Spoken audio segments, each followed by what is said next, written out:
প্রায়শই আমাদের মন ভারাক্রান্ত হয়ে যায়, কিন্তু কারণ খুঁজতে বসলেই আমরা তলিয়ে যাই এবং একটার পর একটা চিন্তা এবং তারপর দুশ্চিন্তা আমাদের ঘিরে ধরে, আর আমরা হতাশার অন্ধকারে হারিয়ে যেতে থাকি।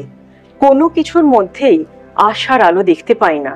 যদি আপনারও এরকম অভিজ্ঞতা হয়ে থাকে, তাহলে আসুন জেনে নিন এর থেকে মুক্তির পথ কি।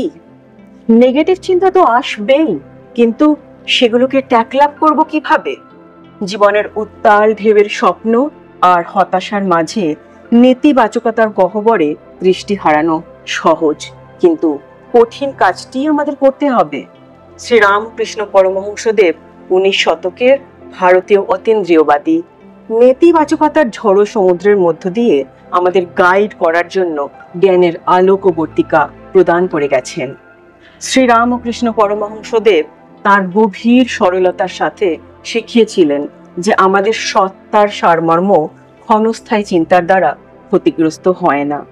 তিনি মানুষের মনকে একটি আয়নার সাথে তুলনা করেছেন, যা ধুলো বা নেতিবাচক চিন্তাভাবনার দ্বারা আবৃত হলে তার প্রকৃত প্রকৃতি প্রতিফলিত করতে ব্যর্থ হয়।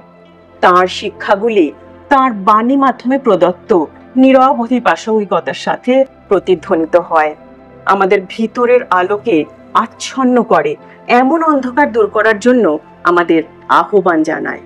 শ্রীরামকৃষ্ণ পরমহংসদেবের বাণী কেবল শব্দের সংকলন নয়, বরং আধ্যাত্মিক জাগরণের অমৃত বহনকারী একটি পাত্র।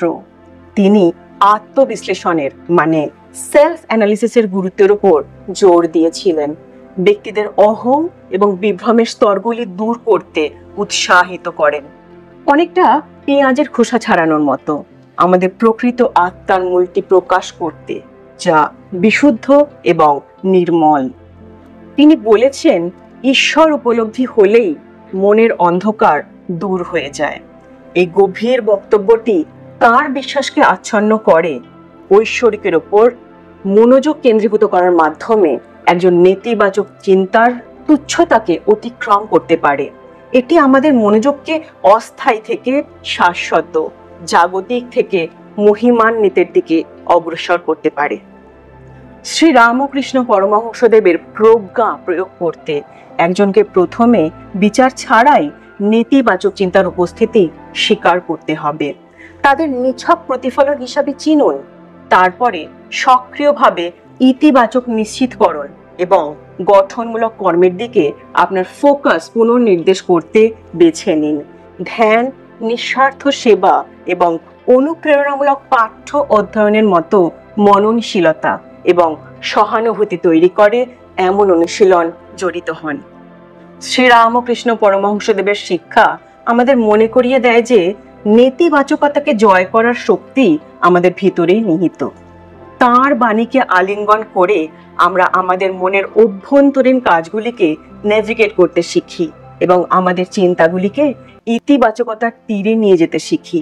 আসুন আমরা মনে রাখি যে প্রতিটি চিন্তা আত্ম উপলব্ধির পথে একটি পদক্ষেপ, এবং প্রতিটি ইতিবাচক পদক্ষেপের সাথে আমরা আমাদের মধ্যে থাকা সীমাহীন আনন্দ এবং শান্তিকে উন্মোচিত করার কাছাকাছি চলে যাই।